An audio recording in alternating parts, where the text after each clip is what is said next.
Hi, everyone. Thank you very much for joining us on our next installment of the America's Future Series, Space Talks with Z. I'm Z, Zahir Ali. I welcome you guys again. Today we have a special edition. We've got Generals Harry Radigi and Lee Levy hosting a very special guest, Congressman Ruben Gallego of Arizona. Thank you, gentlemen, very much for taking time out this morning to join us for an important discussion regarding space, security, and economics. General Harry Radigi had an illustrious career in the Air Force before now becoming the CEO of the National Cybersecurity Center. Thank you very much, General Radigi, for joining us. General Levy, also formerly of the Air Force, an expert in supply, and now a key member of NASA's advisory board. And of course, we have our special guest, Congressman Gallego, who is a congressman out of Arizona in the General Phoenix area. Thank you very much again, gentlemen. If I could just ask you all to introduce yourselves very briefly, perhaps Congressman Gallego, if you could just go first. Hi, I apologize if you hear any background noise. I'm doing this from my apartment in Washington, D.C. We're still under COVID restrictions as we are here. Well, thank you so much for having me. First of all, thank you for Jonathan Larkin for also arranging this, a fellow Marine. Look, I've been very proud to serve on the Armed Services Committee for 6 years now. You know, the theater of space is the next movement that we are seriously need to compete in. And to some degree, we're actually behind the 8 ball. You know, not just in the kind of kinetic sense of us being able to knock out satellites and other oppositional forces being able to knock out our satellites, but even, in my opinion, on the commercial space where we have some edge with some of our commercial enterprises, whether it's Blue Origin or SpaceX. But we are seeing, obviously, a lot of near-peer competitors like China who just, you know, landed on the moon with an unmanned robot. So there's still a space competition that's happening. It's going to, I think, really put down a marker for the next century about which country, or which I would say system, is more dominant. You know, this is a new space race. And I think, you know, we right now have a lot of things going for us, but at the same time, some of the foundation that was set in the 1940s, 1950s that allowed us to win the space race in the late 1960s and early 1970s is not existent right now. So in my opinion, if we're going to compete in this area, we're going to need to have a whole government approach. And right now we do not have a whole government approach. We have different sectors, different military, forces that are doing their own thing, different private sectors, but there is no full across the board spectrum coordination for us to be working into the future together. So that's where, you know, I'm glad that we're having these discussions. That's discussions we're having on the Armed Services Committee. And I think it's a lot of discussions that overall Congress has to start having about, you know, how much investment is going to be needed in us for us to really dominate in this quote unquote space. General Levy or Radigi, would you care to jump in and introduce yourself a little bit and then provide your comments? Well, thank you very much, Z. And Congressman, thanks for your opening comments. And we're really pleased to have this opportunity to discuss this major subject area here with you.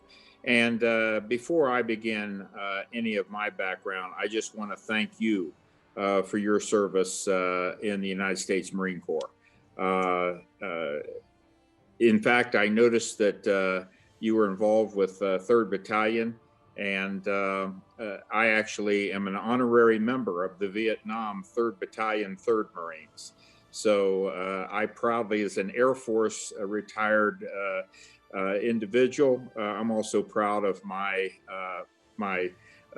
honorable position with the 3rd Battalion, 3rd Marines of Vietnam. That's awesome.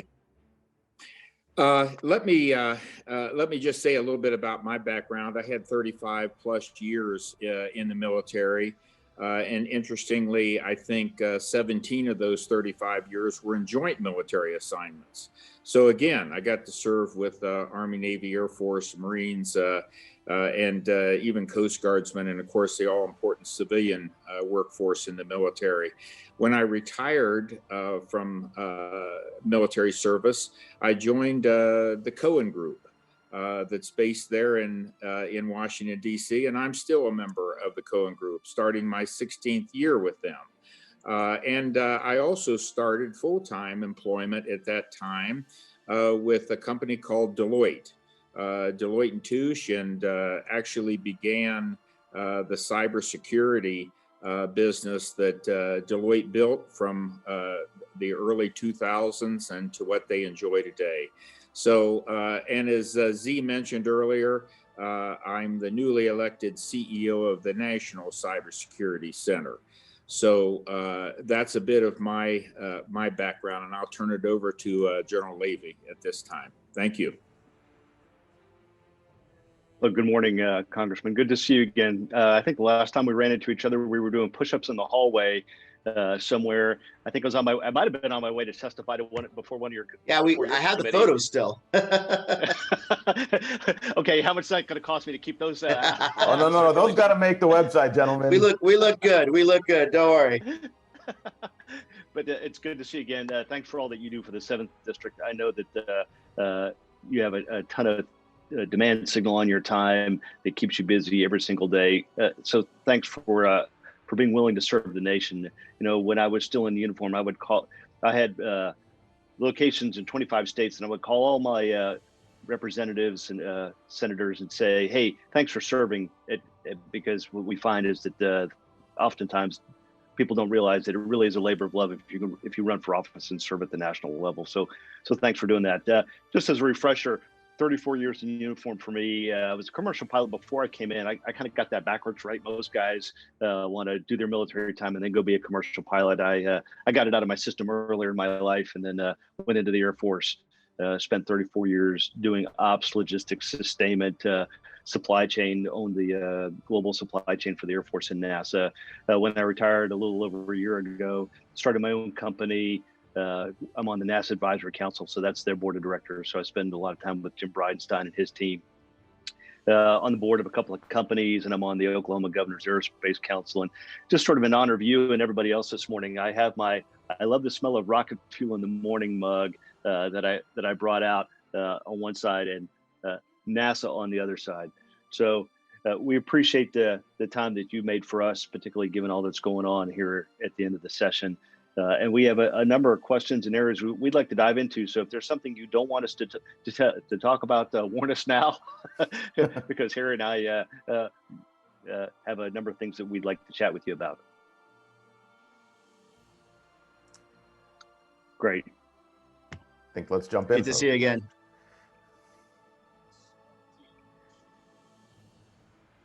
Harry, So General Redigan, perhaps. Sorry, General Levy, go ahead. Yeah, let's just get us started, since our time is limited and we want to be mindful of Congressman Gallego's time. So I'd really like to sort of pulse you on what you think are the geopolitical and strategic implications of U.S. return, the Artemis program, the return to the moon. I mean, you talked about it a minute ago in your opening comment about China landing an uninhabited vehicle on the surface of the moon. But as you well know, the Artemis program is part of a larger context of, eventually establishing cislunar orbit, and then capability to go to Mars and using the moon as sort of I often describe it to people as the Hartsfield Airport of space travel. The stopping pad. Yeah, exactly. The Lily pad. So I'd like to get your thoughts from a kind of a Armed Services Committee perspective.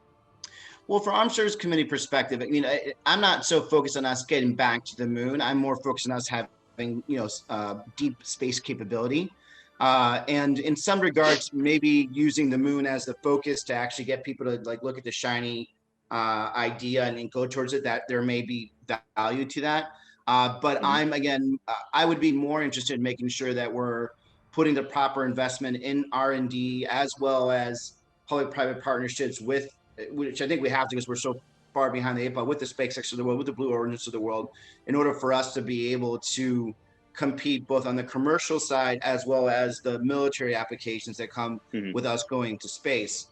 So, I'm not anti-Artemis, I'm not pro-Artemis. I just think that what we need is a stronger overall space plan and going beyond Space Force. And look, and everyone on my side will diss Space Force. I actually voted for Space Force as a concept in the 2016 NDAA, where we actually overrode, the speaker of the House, the chairman of the Armed Services Committee, the ranking member of the Armed Services Committee, because we thought that there was that we needed to be able to have capability in that space. So, in terms of what are the geopolitical ramifications. Well, number one, if we don't make movements into it, that void will be filled by China. And I think only China really has that capability at this point. And all the commercial as well as the military applications that come from that. And if they get space dominant, that means they have terrestrial dominance too, which I think can be very dangerous when it comes to implications if we get into any type of kinetic war or just any type of information warfare. And we could find ourselves in a very severely compromised position that I think would be nearly unrecoverable. The benefit of us actually leading into the next space age, if you want to call it, is that we could also be leading a great international community into that. And we started seeing that, I think, a lot going into the 1980s when we were leading really a lot of international accords as well as missions, whether it's the ICC or whether it was, our different types of treaties that we signed regarding space and space conduct. And I think that we can actually be a very great unifying force for a lot of our, world economies that are, trying to have more presence in space. And this isn't just, back in the day, we were talking about, the Canadas of the world, maybe the Israels of the world, but, you have countries now that are also trying to find their way into space and mostly just for commercial applications that we can be forming stronger alliances with. Brazil, for example, is another great example. A growing country that's been trying to get, to have its piece of the space pie, if you want to call it. But we can be finding ourselves creating a lot of really good will, as well as good commercial outcomes for helping a lot of these other countries really find their presence in space. And again, forming a very strong coalition against, potential Chinese pressure. I always tell people, the way to be able to stop a country of 1.2 billion people is to have friends of 1.4 billion people from all around the world. And space could really, be that one area, because there's only going to be really two. And I mean, you can talk about Russia, but I just think they're a sliding superpower that will be irrelevant in 50 years. So there's going to be two competitors in space. It's going to be the United States and China. And I think a lot of countries would rather deal with us than with China. I think that's fair. And so, if you want to go fast, go alone. If you want to go far, go with many. The notion of friends and allies being, shoulder to shoulder with us is really the key, both economically, politically, et cetera. But one of the things, and I would maybe like to take a slight angle off of this, a diversion in it. One of the things I've experienced quite a bit in my post-military career and somewhat in the military owning the supply chain was and I've seen this with Blue Origin and SpaceX and others who struggle to get the engineering, I'll call it STEM talent, but engineering and computer I was going to mention that.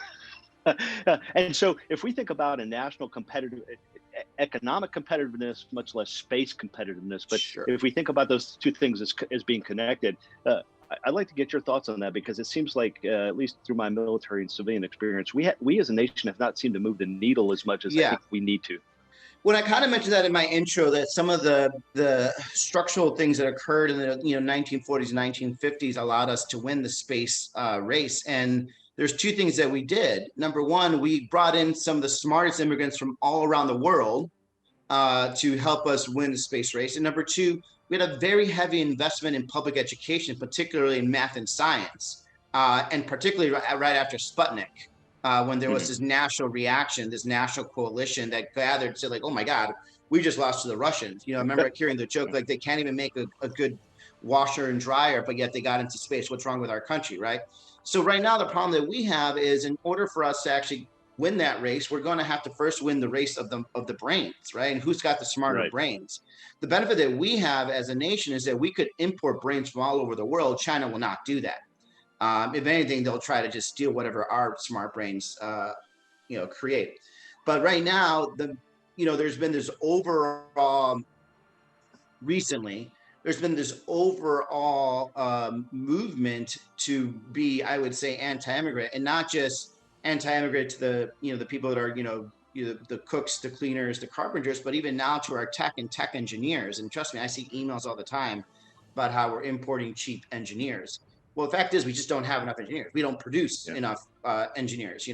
We're very lucky that in Arizona we have great schools like University of Arizona, Arizona State University. We produce a lot of engineers, but not nearly enough to keep up with capacity, especially when you're trying to do aerospace engineering, any type of sophisticated type of engineering. So I think we're going to have to do two things. Like, number one, if we want to compete in this space, we're going to have to put in the actual investment into the math and sciences at the K through 12 level. But that's a long pipeline, right? So in order for us to create that engineer, and we start, with the curriculum at, 7th grade, we're not going to see an engineer for another 12 years, probably, right? In the meantime, we're losing the gap. Well, this is where we have to, use the, the intellectual magnetism that comes to the United States and open our borders to some of the brightest people that want to be good Americans and could actually provide us great services, and not just give them, a visa until they leave, but give them a green card right away, especially if you come from one of these top universities. And then as soon as, they're here for a couple of years, let them have their citizenship. And if you do that, we're going to be able to close the gap on the Chinas of the world. There's enough brain power around the world that wants to come here that we can really put to talent and to use to, close that competitive edge I think that China has when it comes to engineering. Now the benefit of where we can outmatch China is that we're better innovators, but we need to have the brain power to even make sure our innovations can take flight. I would absolutely agree. And thanks for your comments on that. I've often told numerous governors and members delegations, how long does it take to produce an engineer? About 21, 22 years, right? Somebody has to have that baby. Then you got to get him or her through the K through 12 system. And that system has to be robust before you can even have a conversation about universities. Then they have to be able to get into a university, a 40 university, and then graduate before we. And you have to make sure they don't get sidetracked by poli-sci like I was. It's just like. Well, precisely. It's funny, gentlemen, and who was it? And General Levy, that you mentioned that, because one of the things some of people like me, I came up I was in college in the 2000s, and unlike some of my friends and classmates, I chose to go into the Department of Energy rather than Google or Facebook. And we often joke, those of us who made that choice, that we've seen the greatest minds of our generation spend their lifetimes getting people to click ads. Right. So it's when I was at the Nevada test site, we read reports and helped provide data to the American Academy of Arts and Sciences about the challenges we were going to face in the workforce with the baby boomer retirement, for a clearable, as in a workforce that has the technical capabilities, both vocational and high STEM. Who can get a clearance. So I think your comments, gentlemen, are critical to the discussion moving forward. So I would offer, sir, just a thought, and we saw this within the DoD with respect to the pilot shortage, right? There was this feeding frenzy between the DoD and the commercial airlines, right? There was just people, I don't say migrating back and forth, but this tug of war from the airlines against the DoD to try to pull pilots into the cockpits.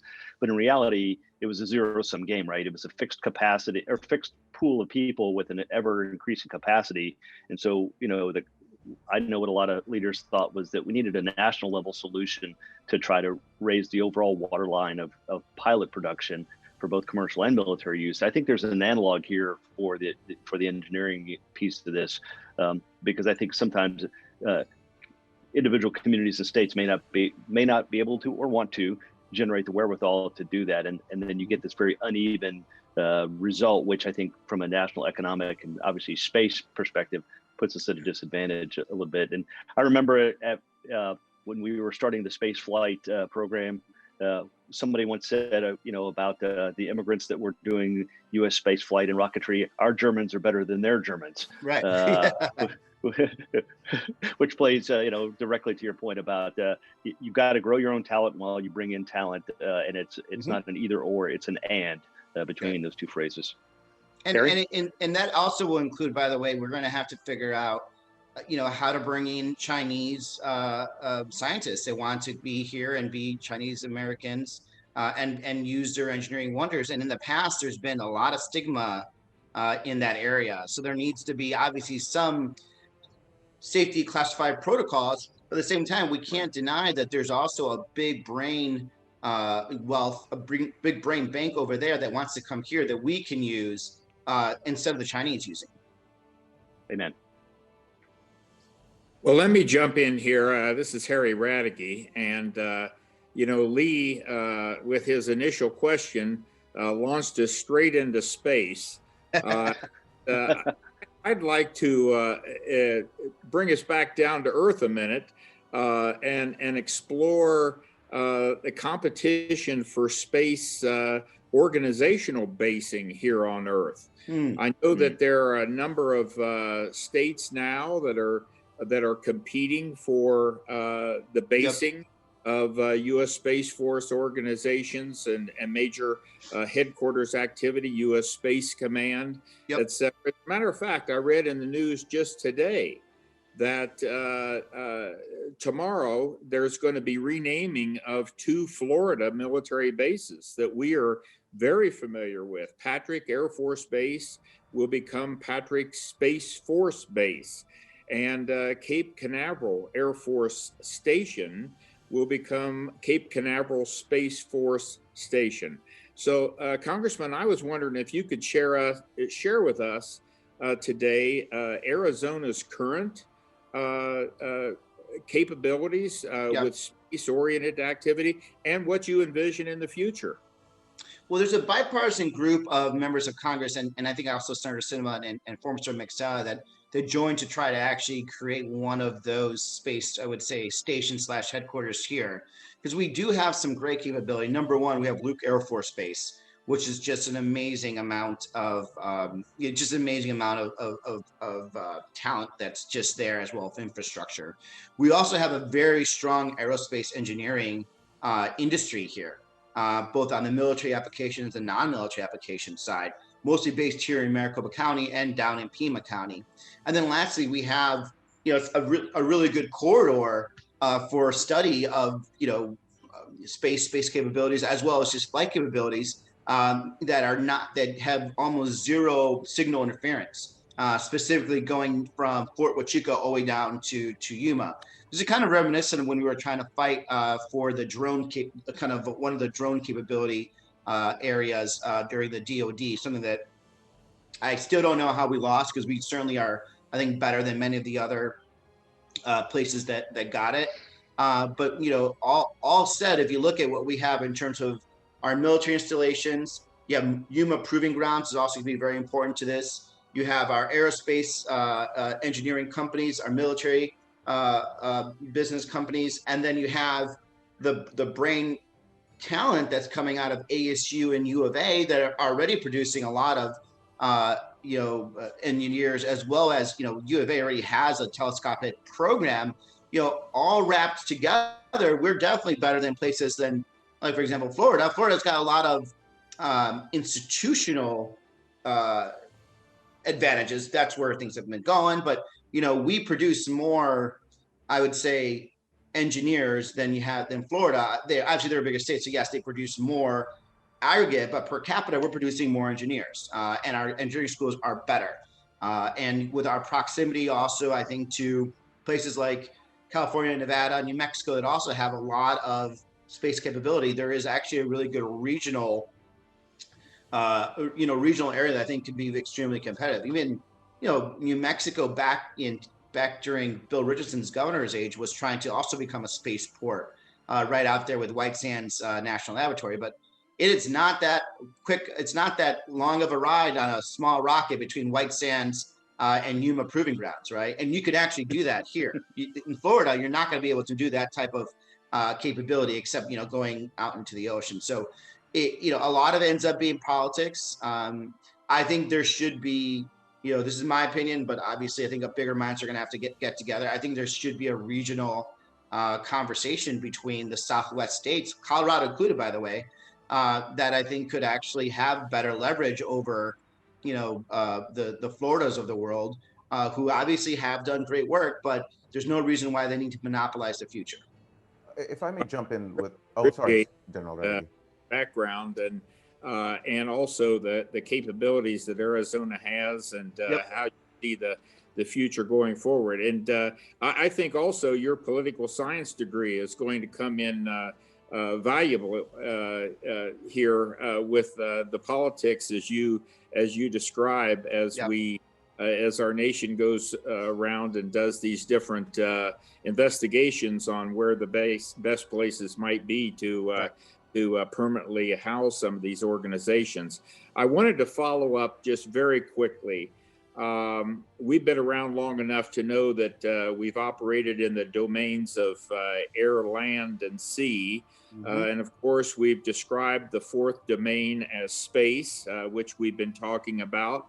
But I'd like to also get your thoughts as we have now defined recently, relatively recently, that is, the fifth domain of being cyberspace. Yes. And how you see the fourth and fifth domains of space and cyberspace coming together in the future, and perhaps most specifically, how do you see us trying to secure these valuable space assets that not only government but industry and academia are putting into space more and more against the threats of cybersecurity that are looming and on our horizon? Well, I think the first thing that we have to recognize is that in terms of the fourth and fifth domains, we actually don't have full power like we've had in the other domains, right? There's never, we've never really had a full question, could we dominate in the seas, right? Like we always had questions whether Russia, at some point could block some of our, intents, or China, but never that we couldn't have full space and control of the seas. Even same with land. Yes, you could hold us up, but if we had enough investment and enough, I would say, motivation, we could probably dominate anywhere. Now, whether we want to do that, that's a different story, right? And as a democracy, we don't necessarily like to do that. We don't have the same thing when it comes to the fourth and fifth domain. Number one, when it comes to cyber, there's not a particular advantage that we have, right? Because it's not necessarily a very expensive domain once you actually have the brain power behind it, right? Because everything else is just hardware. Number two, there's the military capability and the commercial capability are so interconnected that sometimes when we let the commercial capability take over, it puts us, in a very bad position. So we could just look at it like, where are most of our chips being made right now? They're not being made in the United States, or not being made by allied countries, but yet we're importing them here, right?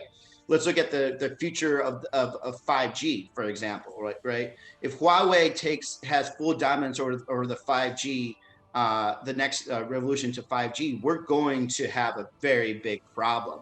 There is no 5G American-based company. We're going to have to rely on the Samsung, Siemens, and Ericssons of the world.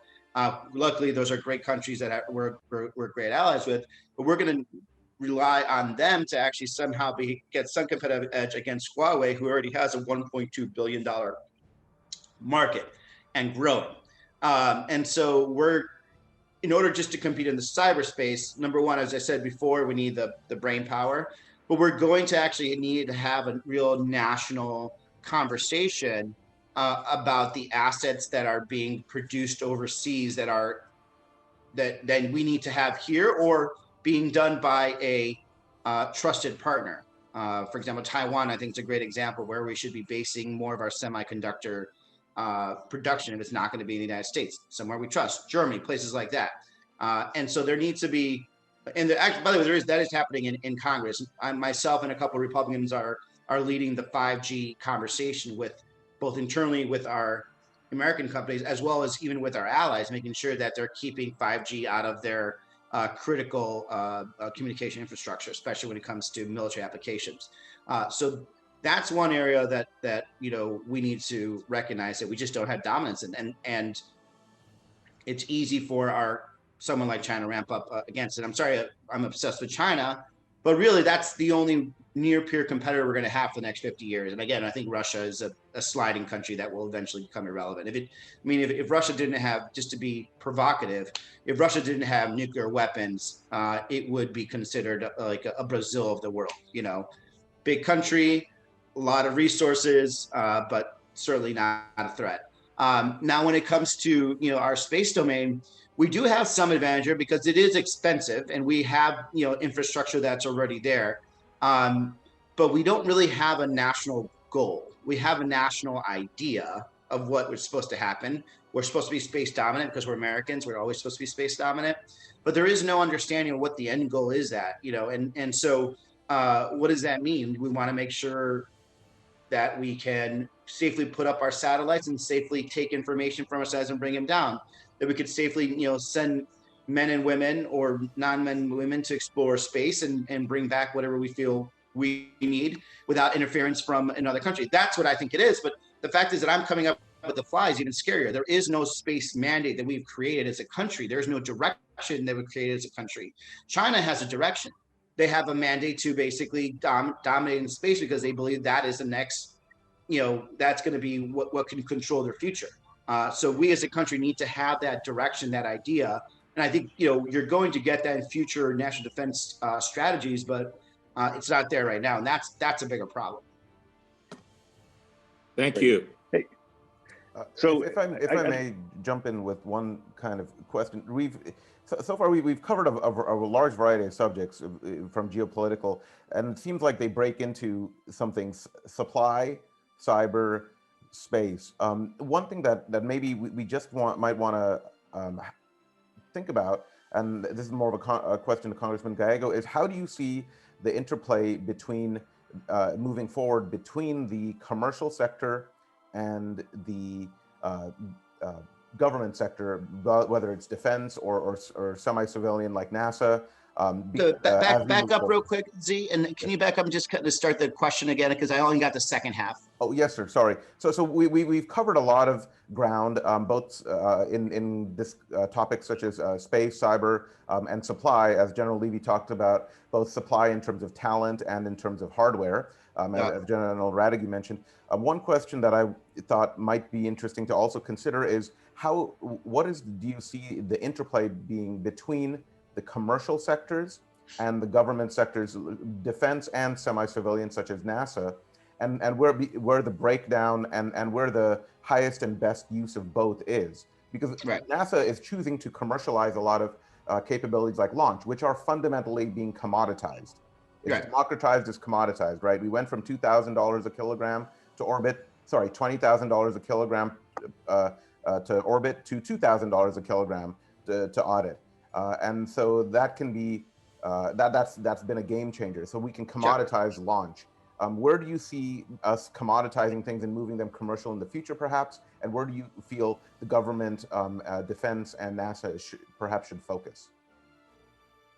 So certainly, I think what we're, and the question that always exists within government is like, what should we do and what should the private sector do, right? Yes. And so this is across the board, no matter what. And this is a discussion we're having all the time. But the way that I think we think about it in the Armed Services Committee is that what the SpaceX Blue Origins of the world can do cheaper and better than us, and we trust them to do it, they should do it. And by us, being part of the payload, we know that it basically subsidizes the whole industry. And even now, for example, little known secret that we've been basically reliant on Russian rockets for the last, 15 years, right? And so now we're moving back away from that and into the kind of the Blue Origin, SpaceX, the UBL is the other one based out of United Launch, something like that. United Launch Alliance, I believe. ULA, United Launch Alliance. United Launch Alliance, also out of Texas. So now we're moving into making sure that we're using them. And that they're using American rockets, since I'm not going to mention names, but some of them don't use American rockets either. But we want them to have a very healthy industry. And the way to think about it is that, the United States, when we move things around the world, military, that is, everyone thinks that we move them all on military planes, military transport ships. We don't, actually. We have a very robust civilian carrier system. When I went to Iraq, they loaded me on a Continental airline and jumped me in from here to Shannon Island, Shannon to Germany, Germany to Kuwait, and then back, right? And so the future of space is going to have to be somewhat of that type of hybrid, where we have a very robust commercial industry that is being subsidized partly by American contracts and allied contracts, but as well as commercial entities they're doing their own work, and it's especially important when we have an era right now where I think we're going to enter another era of austerity, where we're just not going to have as much money to spend on these types of programs that have a long runway to success, especially when we have to prove success to citizens that we're taxing. So we need to subsidize in one era, and then we just need to also be the coordinating parents of space. Both for companies as well as other international participants, and I think those two things are one of those areas that the United States has always been really good at. We're the conveners of the world, and we're going to need to establish some new rules and norms for space, because if you let China go into space without any international boundaries and rules, they will run roughshod over everything, right? So we need to be the convener to create like the next commercial space treaties, the next international treaties between nations about how to conduct themselves in space. And that's going to be really important, because again, commercial companies themselves will not be able to do that. They don't have the capability to do it. No, they don't have the interest. Something like the United Correct. Nations Treaty or Convention on the Law of the Sea, but law of space, if 100%. you will. Exactly. Yeah, exactly. I'd like to come back to something that I've spent a little time on lately, and you mentioned it in your comments a minute ago. And you talked about Huawei and supply chains and chip making, et cetera.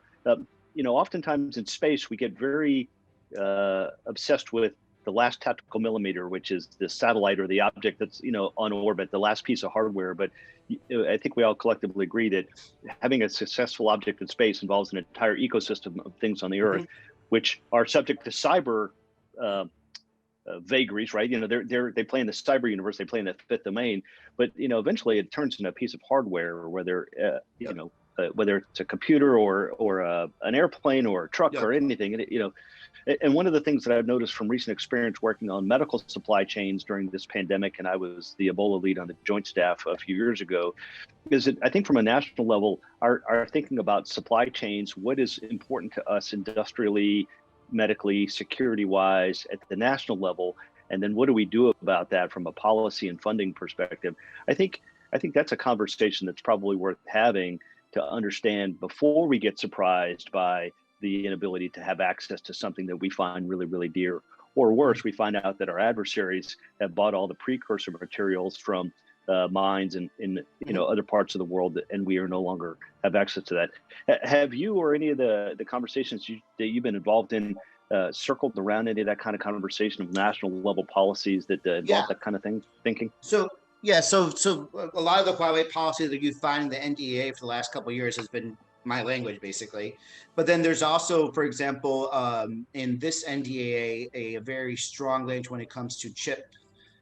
It's called the CHIP Act, that basically tries to, repatriate chip capability back to the United States, and makes it part of critical military infrastructure, just because it is. The other thing that I think we're going to have to explore in the future, though, is we're going to have to, especially dealing with China, we're going to have kind of deterrent policy when it comes to information spying, corporate spying, the fact intellectual property, all these things that we are just kind of giving up all the time. This has been a bipartisan problem, by the way. But even their cyber attacks are largely unanswered in the United States. It doesn't mean that we launch a cyber attack against them, but there's just a lot of things that we could be doing as a nation to really deter them before they even get to the point where they get our information. Because some of the times we only deal with them after they've already taken information, it's too late. So I've been trying to talk to members, and I'm the crazy one. Nobody wants to really think about this, but about creating a Magnitsky level act to cyber crimes. And it'd be very radical, but it's not. That's what we're gonna have to do. China's not gonna stop. They just gather information. I'm sure they're already watching us right now, by the way. But they're just acting without impunity, and it just cannot continue. And we're losing our competitive edge to them every year. So, and then just in other areas, right? Even before you get to chips, right? Critical minerals, right? That go into chips, right? We have to make sure that there's no one country is dominant in some of these minerals, and especially if one country is dominant, that they're treating everybody equitably, and that China is not buying up all the silicon that we may need for our chips or for other technology parts that we need. So that's something that we have to look out for. And then again, I also think back to brain power. While I say that we have the competitive edge in getting people to come to the United States, China can easily start paying a lot of money to get a lot of people and get some of the best engineers and some of the best professors to teach engineers to their country. And I think that's another area that we're just going to have to compete in too, that you can't separate it anymore. Brain power is just as important as chip power. Yeah, amen. Harry. I've got a question, with your service, not only in the United States Marine Corps, but also now on the Armed Services Committee and everything that you are doing that relates to our nation's armed forces.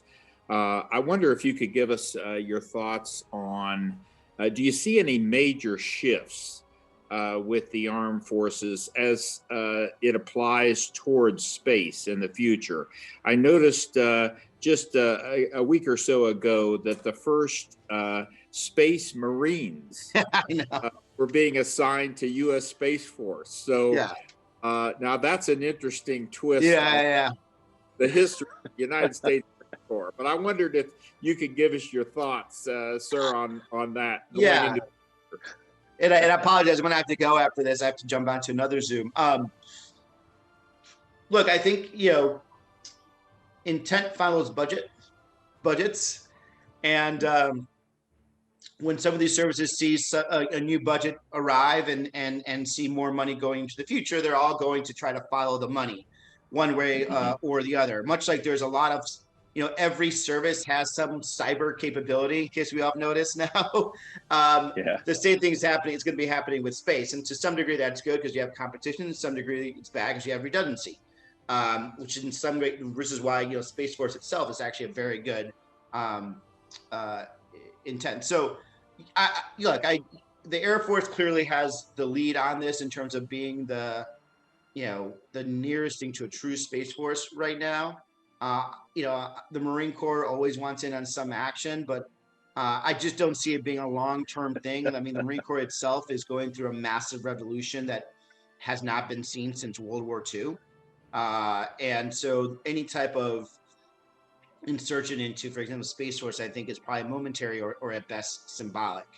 I think, the Navy is going to continue to be ocean-based and probably actually even more intent on dealing with cyber than anything else. And I think the Army is going to continue being the occupying force that we need. And so there's going to be some interplay because people want to get some of that money that comes loose when you have these types of new initiatives. But at the end of the day, a lot of them are going to have to answer back to their original intent. And there's, until there's actually, landing parties from one space port to another spaceport, I just don't see, Corporal Gallego jettisoning through, space to to board another plane. Not anytime soon. Now, maybe I'll be wrong. Nature and technology really move fast, but I don't see it happening. And look, and I think Congress itself has an intent here, and the intent is to make Space Force a real thing, and probably augment it, through the Air Force in the meantime until we could actually have a fully functional entity. Fair enough. Well, if you do that, we'd certainly like a selfie. So please be sure to put that on Twitter or something. I have said, since there is a Space Force, that means there must be a Space Codell as a member of the Armed Services Committee. So look forward to that. Well, Perfect. Congressman, thank you so much for taking Thank you for your time, y'all. Appreciate it. Sorry it took a little while to get on. No worries. Thanks so much. And let's all remember Chuck Yeager after 97 years of life on a plane. That's right. A great American. God bless him. Yeah. Adios. Rest in peace, Chuck. All right. Cheers, sir. Bye. Thank you. Bye-bye. All right, gentlemen, thank you very much for joining us for this very interesting conversation. We covered a tremendous amount of ground in a very short time. Supply, cyber, space, economics, and many, many details in both. Perhaps you gentlemen could provide some closing remarks for our discussion here. Well, I would just say that I am very impressed with the congressman's knowledge and ability to express himself in this very important area of space, and Z, everything that you have also related that we got into today, because the subject areas are just endless. Yes. And I'm very pleased that Congressman Gallego is representing us so well on Capitol Hill. Thank you, General Radke. General Levy, sir. So I would, as always, I find myself in violent agreement with General Radke. He's, as usual, spot on. But I think the congressman reinforced something that we don't talk about necessarily, that these are very complex and complicated issues that are all interdependent and have a variety of codependencies. And so I think for us to talk about cyber or space or supply or people or policy in an independent fashion really doesn't do the nation the kind of justice that I believe the nation deserves. These are all interdependent. It's a giant system of systems, and when you make a change on one variable, you're likely to have multiple output changes in other parts of the equation. And I think that as space leaders and cyber leaders and just citizens of this great nation, we owe it to ourselves to think of it that way more broadly, and not allow ourselves to get a mile deep in one particular area at the expense of a whole variety of things that over time continue to deliver and enhance our position as a great economic power and a great land, sea, and now spacefaring power. That's would be my closing comments. And then lastly, I guess I would say to you, Z, thank you for all of your orchestration of today's session. We very much appreciate all that you do for America's Future Series. Well, thank you very much, Generals. Some impressive remarks from our senior advisors here, General Levy and General Radke at the America's Future Series. Thank you all. Thank you to our sponsors for joining us for this illuminating and critical conversation at a critical time in American and human history. We're going to continue the conversation with further space talks and our Space Innovation Symposium on April 6th, which will also be hosted by Generals Radke and Levy. And we hope to see you there. Thank you and take care.